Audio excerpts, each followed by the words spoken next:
Hello, everybody, and I want to start by saying thank you for your patience. I'm Don Duncan, the California Director of Americans for Safe Access, and we've had a little technical glitch getting started. Some of you may have been with us earlier and dropped the call. I'm sorry for that. I think we've got it worked out now, and in just a few minutes, we're going to be joined again by Yami Bolanos from Los Angeles to talk about organ transplants and medical cannabis. So thanks so much for joining us. I'm going to let you know, just in case many of you are joining us for the first time, given the technical problems, that there's a box at the bottom of the screen below the image that you're seeing where you can type questions and comments. I want you to hold off on that for just a minute if you don't mind, because they scroll off the screen really fast. And so let's wait until it's a bit later in the broadcast for questions and comments. So welcome to the live Google Hangout, Medical Cannabis in California. And in just a few moments, we're going to be joined by Yami Bolanos. She's an organ transplant survivor in Los Angeles who is ineligible for a new transplant, a transplant she'll need within her normal life expectancy because of her medical cannabis use. You may also know Yami, by the way, if you're in Los Angeles, as the patient operator of Pure Life Alternative Wellness and the founder and president of the Greater Los Angeles Collectives Alliance. And so she'll be back with us soon, I hope.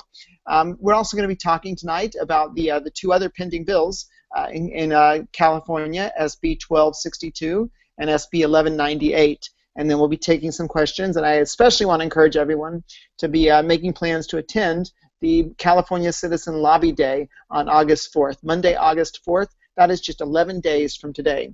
And it's really important that we get down there to Sacramento or up there, depending on where you're at, so that we can make a really strong showing of support in the state capitol. And I want to remind everybody that it doesn't matter if you like the bills on the table, don't like the bills on the table, or you aren't sure about the bills on the table. What we need is a strong showing of grassroots power on August 4th to amplify all of the voices of people. And so I want to invite you all, if you don't know about the California Lobby Day, get to our website and check it out. It's americansforsafeaccess.org, and get registered for that Lobby Day. The Lobby Day is an all-day event in Sacramento. While waiting for that second feed to come back on, I'll give you guys a quick rundown of what's going to happen on Monday, August 4th, 11 days from today in Sacramento. We're going to meet at the Citizen Hotel, 2 blocks from the State Capitol building on Monday morning. We'll have some morning refreshments there for you. And we're going to get a legislative briefing. We're going to do a lobbyist training so that you feel very comfortable meeting with your elected officials. We're going to talk about the bills. We're going to talk about the process of lobbying, and then we're going to talk about state and local campaigns for safe access moving forward after this year, including the Medical Marijuana Organ Transplant Act that Yami is going to talk with us about a little bit later. And once we do that, we're going to hear from Senator Lou Correa, who's the co-author of SB 1262, and then we're all going to go over to the State Capitol building, pose for a picture, and then we're going to split up into our various Senate and Assembly districts and visit all of our lawmakers. And it's so important that we do this on Monday, August 4th, because these bills could be in hearings in their committees, in their respective Appropriations Committee hearings, as soon as that Wednesday, August the 6th. And so this is a really strategic time to be in Sacramento and to be making a difference, because you may be the last voice that folks hear about SB 1262 and SB 1198. And so I want to encourage you to get out, be a part of that, and to do it. This year, we are asking people for a $25 donation for the Citizen Lobby Day, but nobody will be turned away for lack of funds. So don't let that be a barrier for you if that's a challenge. Just get to Sacramento and participate in all of this. Make a difference. Be seen in the Capitol. Help us amplify everyone's voice on the Lobby Day. And then I want everyone to come back on Monday night to the Citizen Hotel. We're going to have a very special VIP reception for participants in Lobby Day, and you're going to get to rub elbows with some lawmakers. We've already got 4 lawmakers who have RSVP'd that they're coming to this very special VIP reception where we're going to honor Assemblymember Tom Amiano for his years of service to medical cannabis patients and his years of efforts to fight for rights and for access and to finally do something to implement the state's medical cannabis laws. Tom Amiano is termed out. He's term limited. And so he won't be back next year in the state legislature. So we're going to give him a certificate of appreciation that night and let everyone talk to him in person, tell them how much they appreciate all of the years of service that he's done for medical cannabis patients. And so it's going to be a full day. It's going to be a really worthwhile day. Research shows and our experience show that this kind of advocacy makes a huge difference when lawmakers are undecided. Now, it is important that you get registered. It's really important that you go online tonight and sign up as someone who's coming, because I'm going to make an appointment for you at your state Senate office and at your assembly member's office to go in and talk to the lawmaker and their staff. And so it's really important that you do it in advance so we have enough time to schedule the appointment. If you just show up on Monday, August 4th, we're still going to go see them, but you may or may not actually get to talk to anybody at the office if you don't have an appointment. So while you're sitting there tonight listening to this broadcast, go ahead and log on to safeaccessnow.org. The lobby day is scrolling at the top of the page. Just click on that icon and get signed up tonight so that you know that you're going to have an appointment when you get there in 11 days. So that's a quick rundown on the logistics of the lobby day. If you have a question right now about the logistics or the program or the process, excuse me, go ahead and type that in now. And while we're still waiting for Yami Bolanos to come back on from Los Angeles, we're going to go ahead and speak of the devil, and she shall appear. Hello, Yami. Hi. Welcome back. Most of you are probably seeing Yami Bolanos joining us from Los Angeles, California now. As I said, Yami is the founder and president of the Greater Los Angeles Collective Alliance, patient operator of Pure Life Alternative Caregivers in Hollywood. But most importantly for tonight's conversation, Yami is an organ transplant survivor. She's going to need a new organ in the normal course of her expected lifespan, and she can't get it right now because the law doesn't protect her. So Yami, can you hear us? And Yes. and talk to us a little bit about what's going on with your life and with your rights regarding medical cannabis and organ transplants. Tried to make this as quick as possible. 7 years ago at UCLA, they told me that I could not be transplanted because of my medical marijuana use. Yami, turn up your volume a little if you can. It's all the way up. It's all the way up. Should I get closer? Okay, thank you. Yeah. Okay. So 7 years ago, they told me that because of my medical marijuana use that I would not be transplanted if I were to reject the organ that they gave me in 1996. And I said, okay. And I kept using marijuana because it's been the only medicine that has helped me and has set me free to do the things that I need to do, like have a quality life. Anyway, about 8 months ago, I went to the hospital, and when I was discharged at the emergency room, they prescribed that I use marijuana 3 times a day. So I called Don and told him about what was going on, and you know, we had a bill written and for organ transplant, for no discrimination in organ transplants. If the doctors are now saying to me that to use marijuana, I went up to Sacramento and asked the lawmakers, so, okay, what does that mean to me? You know, first they told me that they were going to let me die. Now they're telling me to use it. Where am I? I'm in the middle in some kind of purgatory. So we need, you know, this legislation that Don has already put together. It only needs an author. And we're hoping that we can get this done this year because I'm coming up on 19 years. And like Don is so always is so cute to bring up. My warranty is almost up. And so I need Sorry about that. I need to get this bill done. So Yami, I can. Some of the folks didn't join us early on because of the technical difficulties. So let me just remind folks that in California, Proposition 215 provides people like Yami a criminal defense in court. If she's accused of a crime, she can be acquitted of that because she's a medical cannabis patient. What it doesn't do is that it does not protect her from civil discrimination. So medical cannabis patients in California can be discriminated against in employment, in housing, in parental rights, and in access to health care. And that's what we're dealing with here is an access to health care issue. Yami needs an organ transplant for bona fide medical reasons and can't get it. Even though her medical cannabis use is legal under the state law, she has no protection under state law for her rights as a patient, her rights to access to this treatment she needs. And that's what this is about. And you know, we're not really going out on a limb when we ask for equal rights for medical cannabis patients. State law already prohibits doctors and hospitals and organ transplant centers from using someone's status as a person with a mental or physical disability as a determining factor in whether or not they get an organ transplant. We're just asking for the same protection for Californians who lawfully use medical cannabis. They shouldn't be denied an organ transplant. That's old thinking that's based on the idea that cannabis is an illegal drug and illegal drug users have lower life expectancies, and therefore we should give the organs to someone else. Well, that equation does not apply to people like Yami. And so it's really past time that we pass a law that protects people who use medical cannabis from being denied life-saving organ transplants. And I think this is a very doable thing. You know, we've struggled in California with employment rights, but I don't see any lawmaker who could stand in the way and say, well, your doctor said you should use medical cannabis, you're following your doctor's advice, and that means you get to die for lack of an organ transplant. Exactly. That's just not right. And so we're going to try to fix that. Yami and I have been up in Sacramento meeting with lawmakers to shop around this bill. It's very simple, just like Proposition 215. It's very short. It's been vetted already by Legislative Council.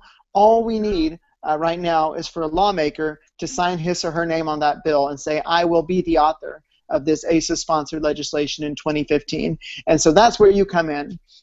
We need folks to come to Sacramento, and setting aside return of property, setting aside medical cannabis regulations and doctors, we need every single person who goes into an office to say to their lawmaker, I want you to author this bill. I want you to author it, co-author it, sponsor it, support it. We need not just one brave hero, although we'll take one brave hero if we can get them, but we want an army of medical cannabis advocates standing up for Yami so that she can live.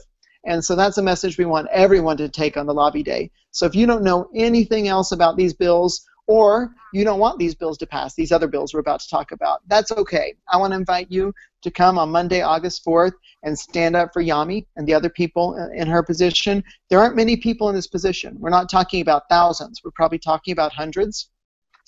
But this is a life and death situation. It is. Presently at Stanford University, where I had my transplant, we're on November 8th of 1996, when the law was passed. The doctors and the nurses were all celebrating the passage of 215. And about 3 weeks ago, a patient from Stanford University that smokes pot as medicine was denied a transplant.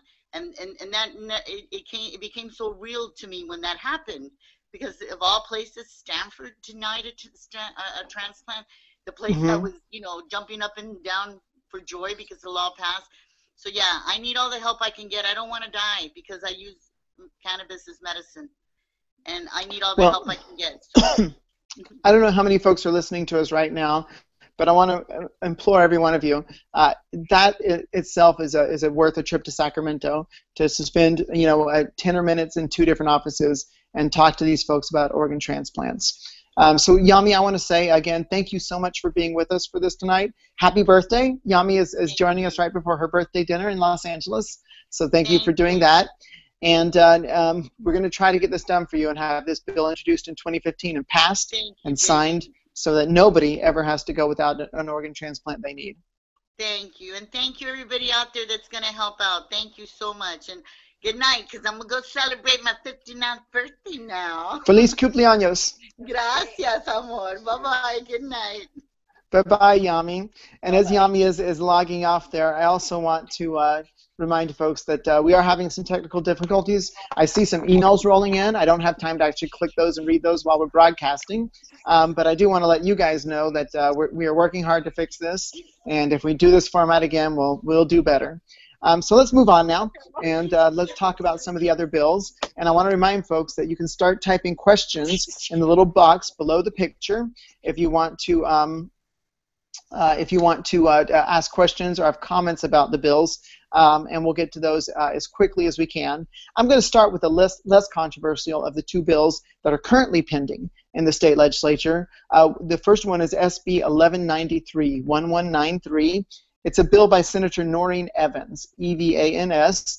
Senator Evans represents the northern coastal areas of California, and she has a bill that changes the way that law enforcement handle evidence, plants and cannabis that are confiscated as evidence. It makes it simpler, frankly, for them to hold it. It reduces the requirements for how much they have to hold, but as a trade-off on that, it also requires that any medicine wrongfully confiscated from a patient or a primary caregiver, and that includes both medicine and plants, must be returned, and that if it cannot be returned, if it's damaged or destroyed in the process, that they're due reasonable compensation for the medicine that cannot be returned. And so that's really important because even though it's already a right of patients to have a return of property in the state of California, that's a right that we actually secured in Garden Grove versus Superior Court of Orange County. That was an ASA case that secured the procedural right to return of property, but this is the first time that the idea that compensation is due when property is destroyed or damaged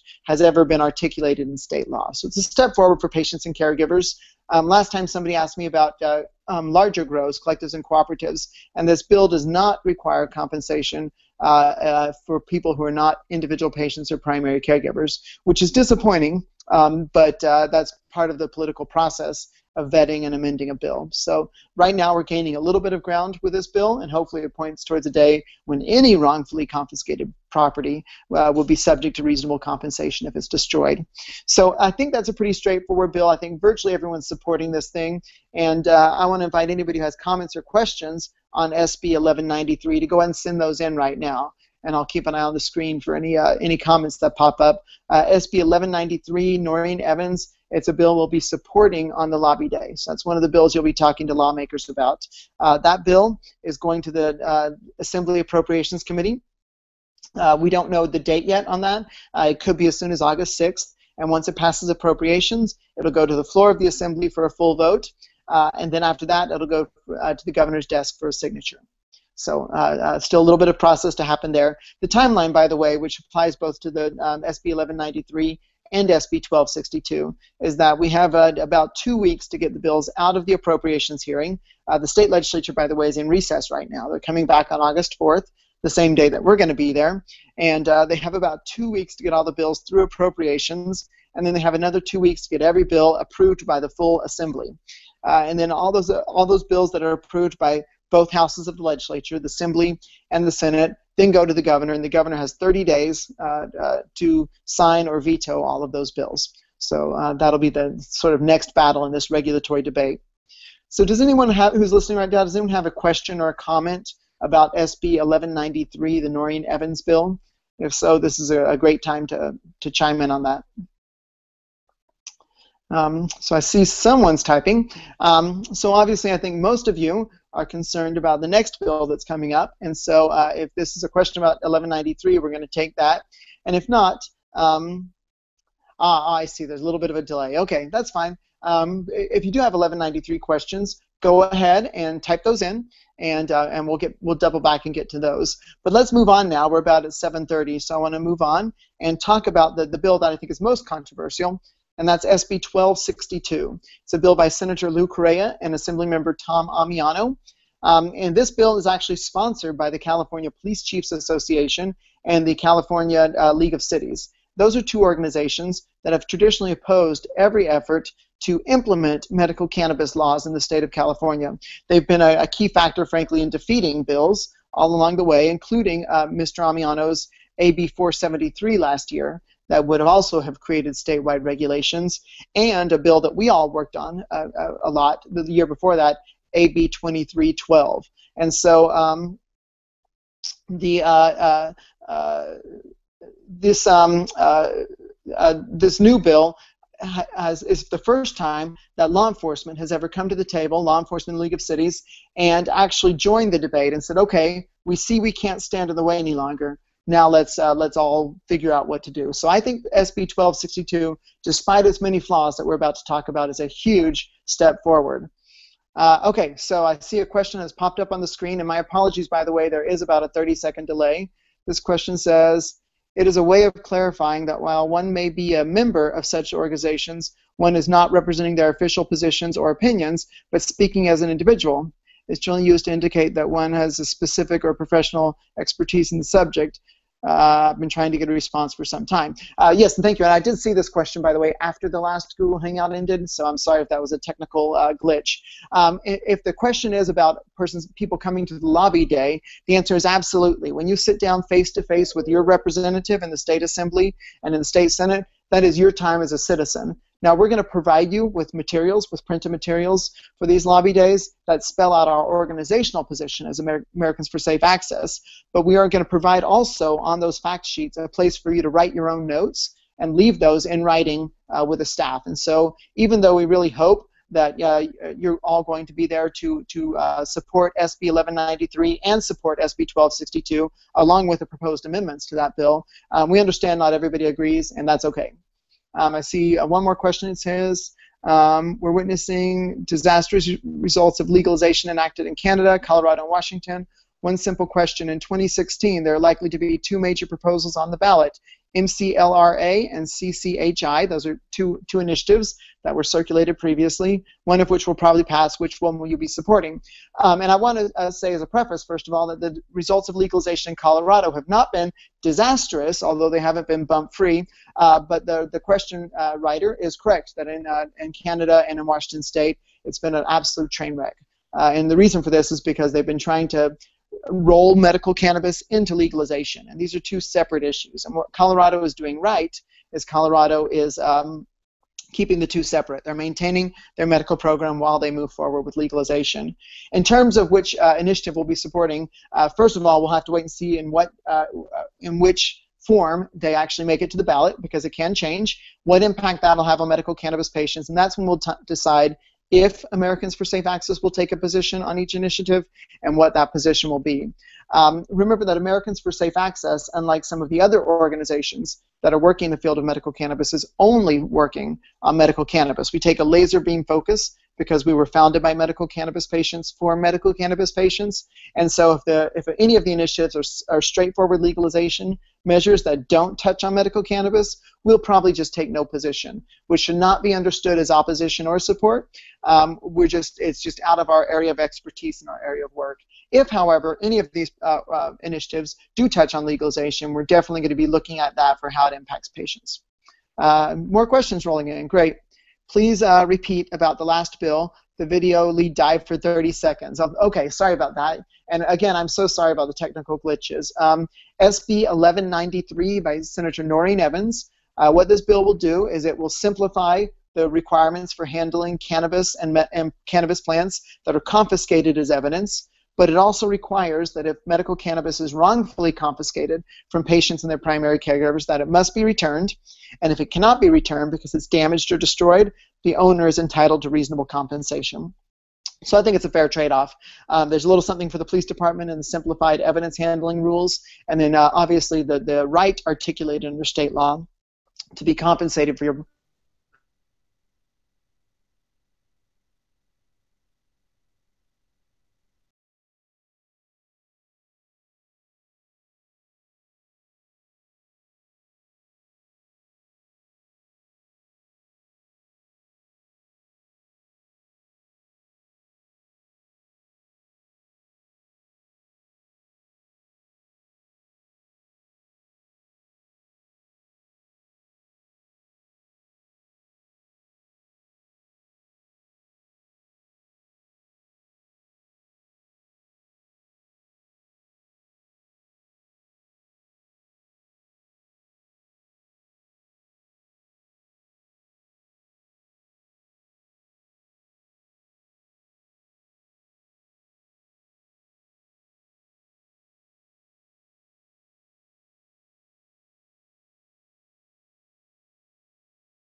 Okay, are we back online?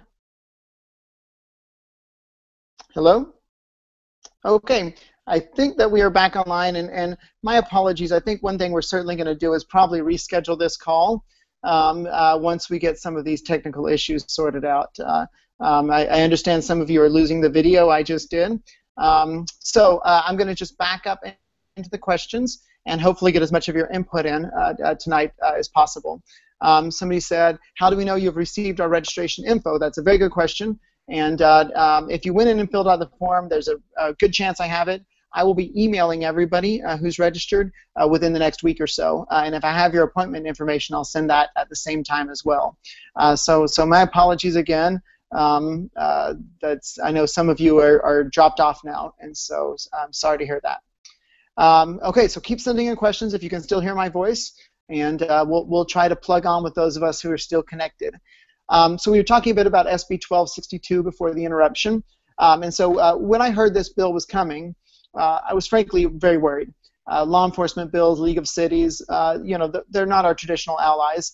But I knew if they brought a bill, it would have momentum. And when I heard that Senator Lou Correa was authoring that bill, I was frankly very concerned about that, because Senator Correa has traditionally not been a supporter of medical cannabis, and that's not necessarily someone who votes with us.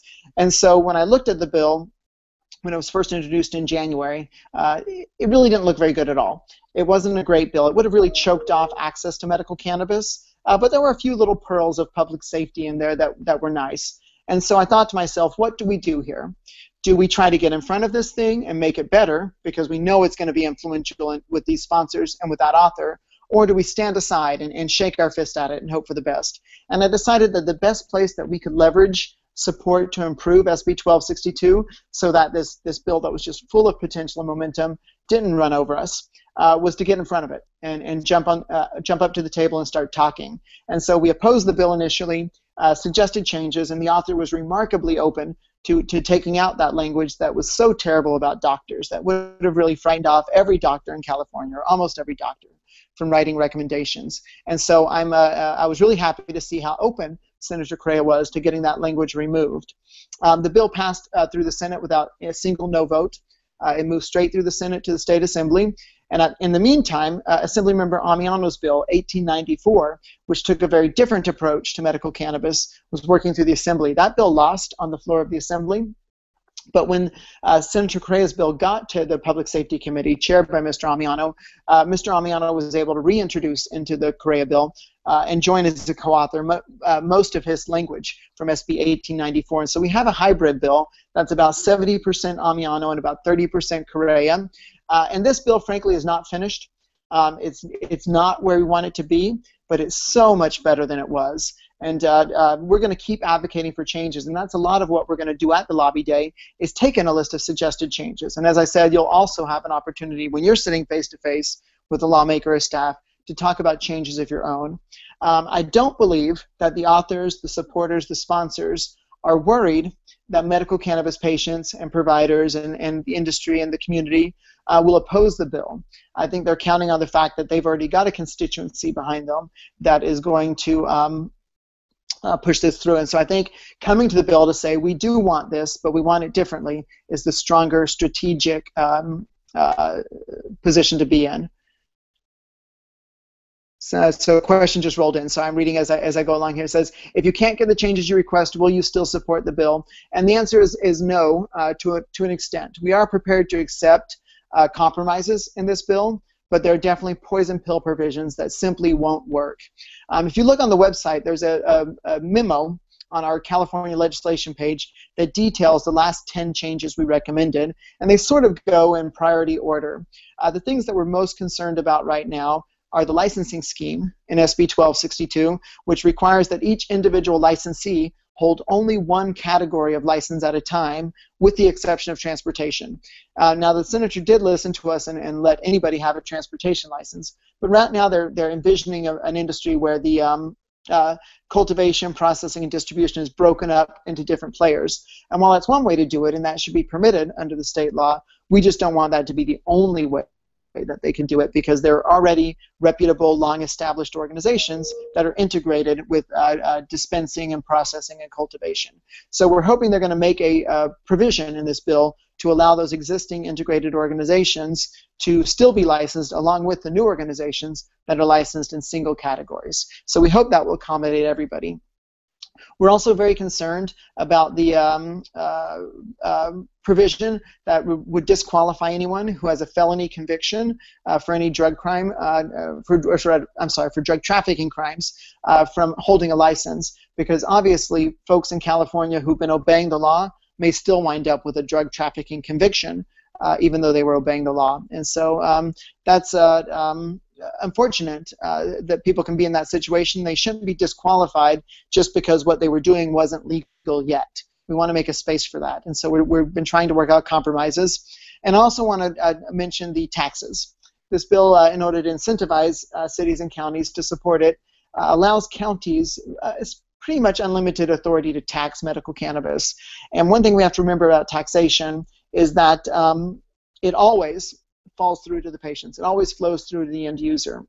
And so we don't want a situation where the normal constraints on imposing additional sales tax don't apply. And this bill will make it easier. It would streamline the process of a county taxing medical cannabis within its borders. And by the way, the bill would let a county tax medical cannabis activity inside city limits, even if the county bans medical cannabis dispensaries. For instance, the county of Los Angeles, which bans medical cannabis dispensaries, could tax the dispensaries inside the cities of Los Angeles or West Hollywood. So that's not fair. If they're going to ban it, they shouldn't get tax money.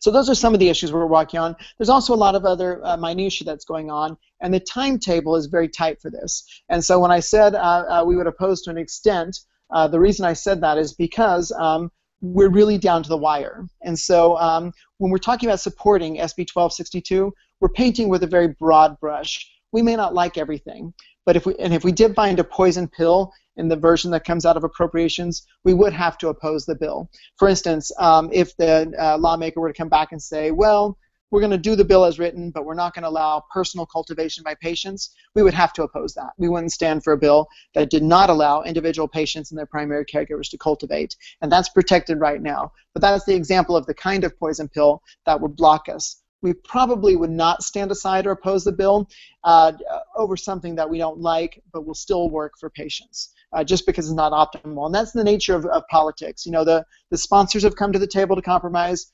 We're taking a few steps in their direction to compromise. We're not going to get the bill we want. No one is. But we might get a bill that's good enough to live with. And so that's what we're working on. And I do see a question that's popped up. I'm going to get to that in just a second.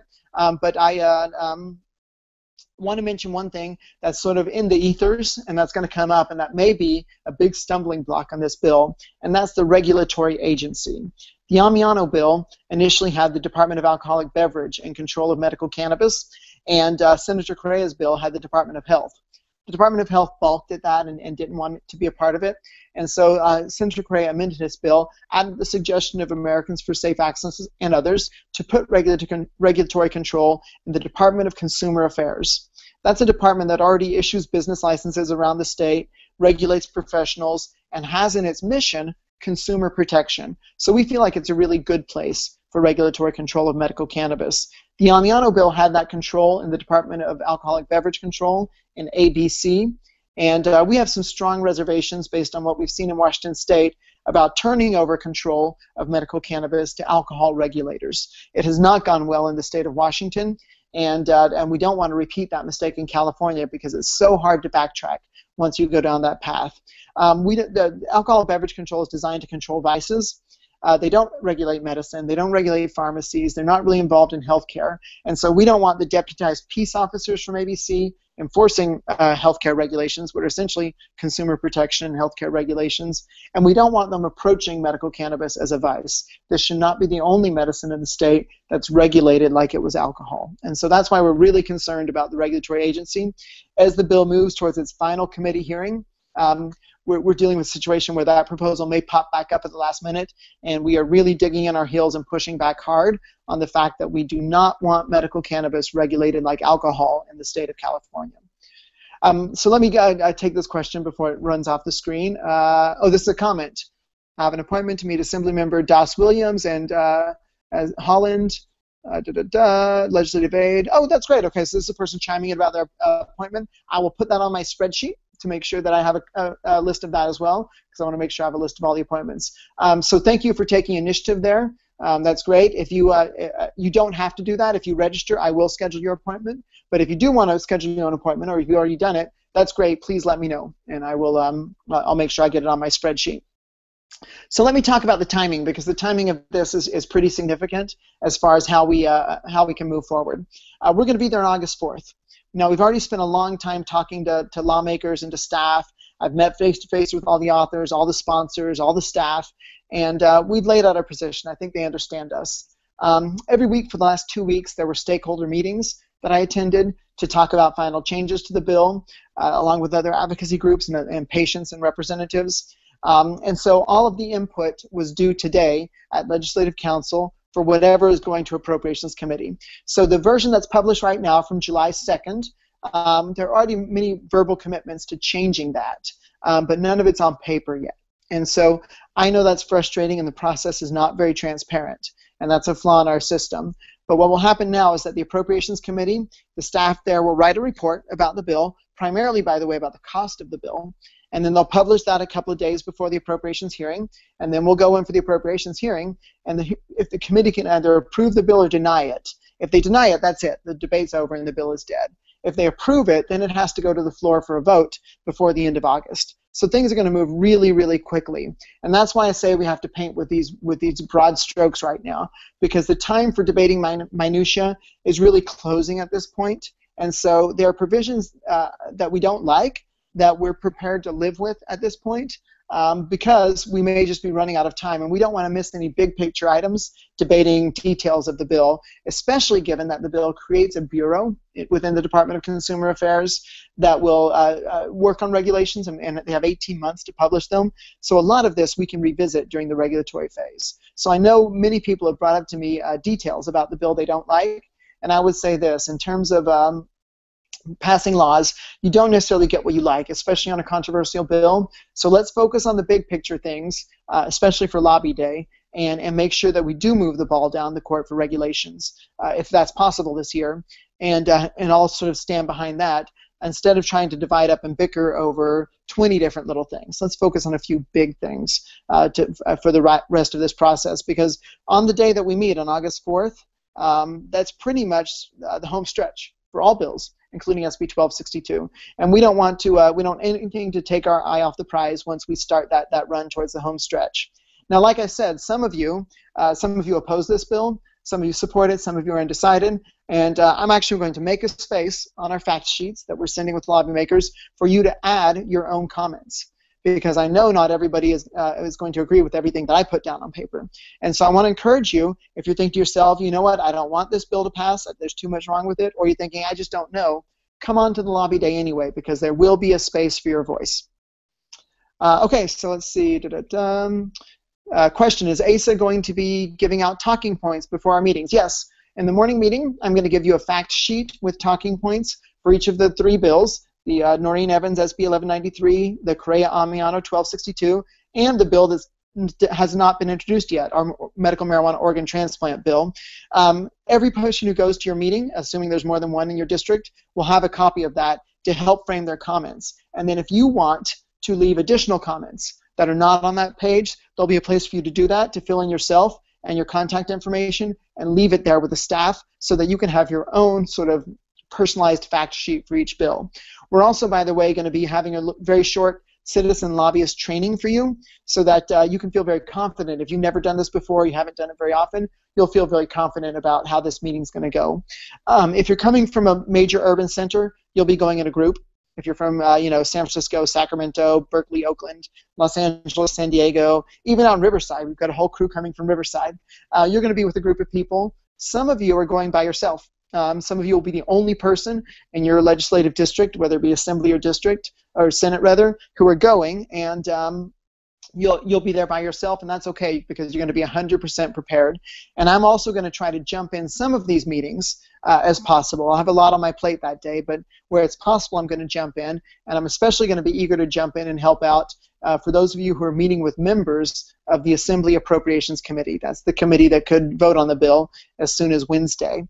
You'll know you're on that committee because when you get your meeting assignment, it'll be on a different color paper, and it's going to say right on there, you're meeting with a committee member, come see Don, because we really want to make those meetings as impactful as possible.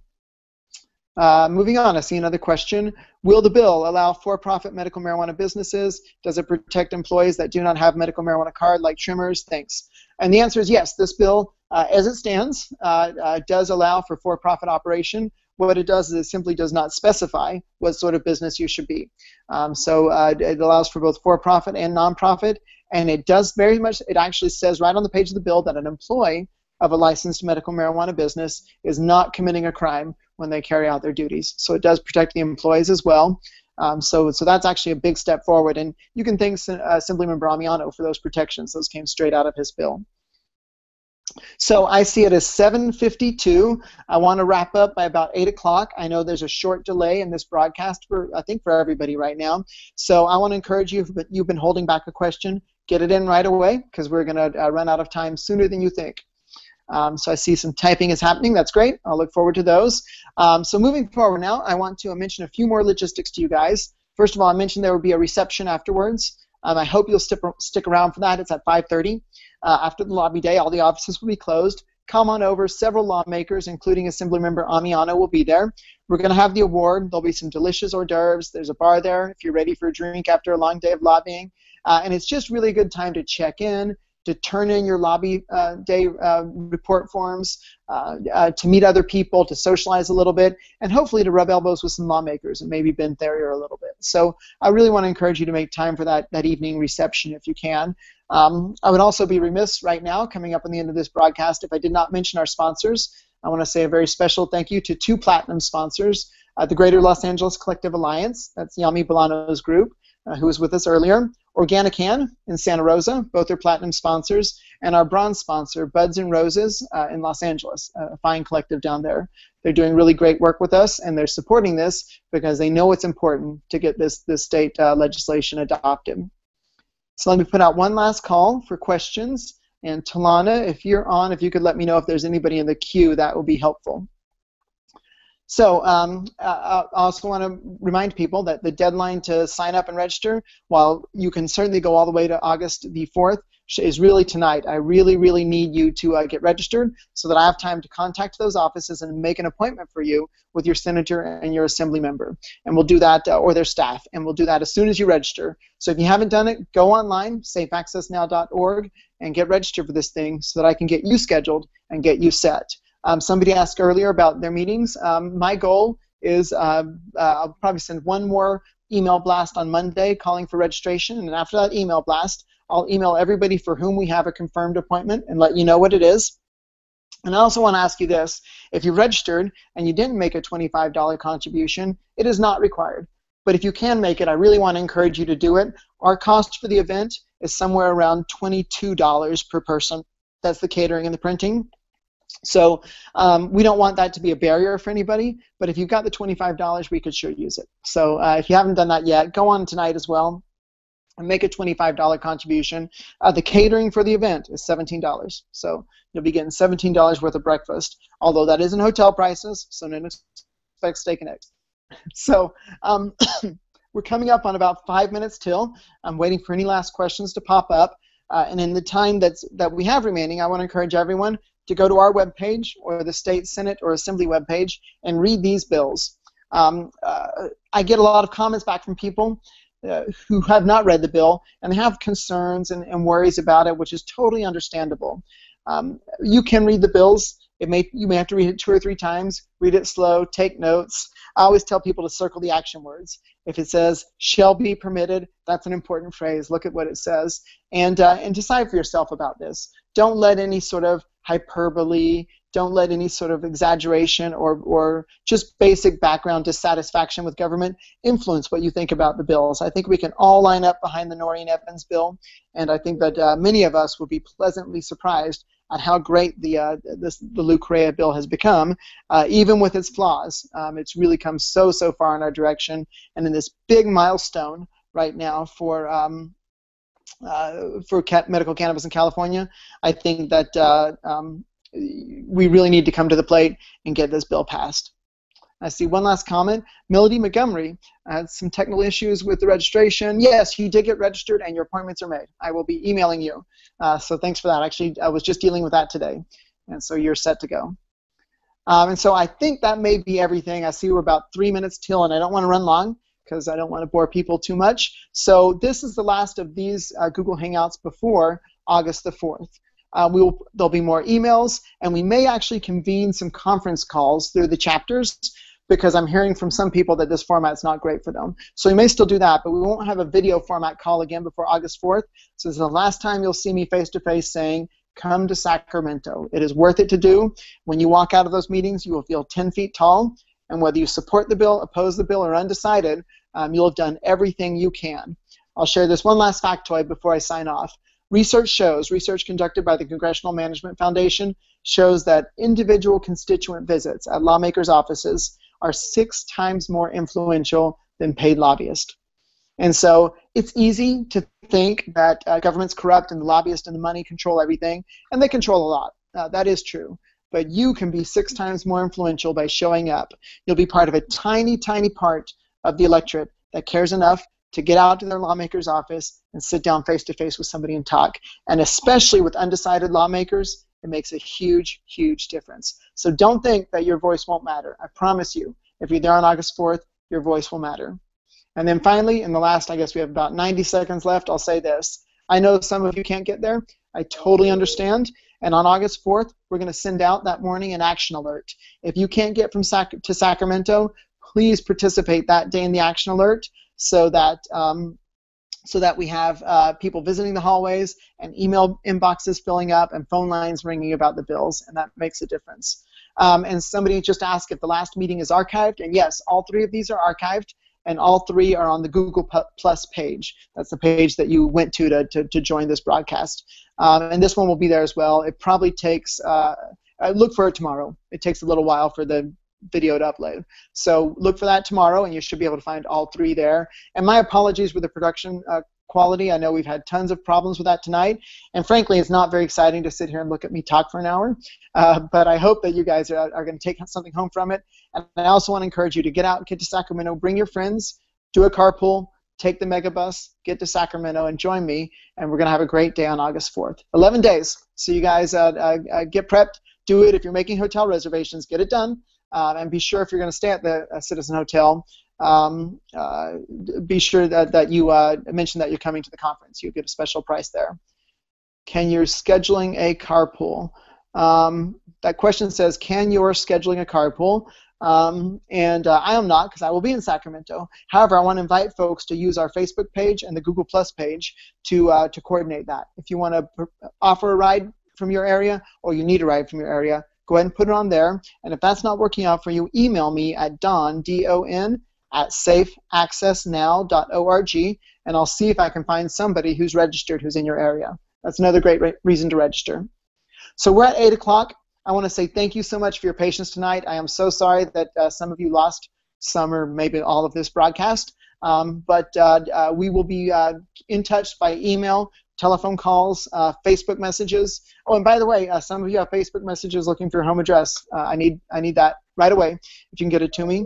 And so keep your eye on that and make plans to be there on August 4th. And if you're coming in the night before, let me know. We'll be hanging out too.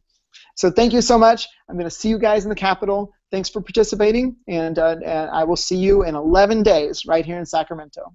And thank you, Talana in Washington, D.C., for handling all of the drama and finally pulling this off against the odds. Thanks, Talana. They are booked for Monday night. Oh, that's too bad. So the Citizen Hotel is full. Okay, well, there are plenty of hotels in downtown and in every price class. So go ahead and get one booked. If you need help with that, too, let me know, and I'll see if I can point you in the right direction. Okay, so that's it. We're after 8. Thank you. I'm going to log off. Thank you so much for joining us, and I will see you in Sacramento. Bye, everybody.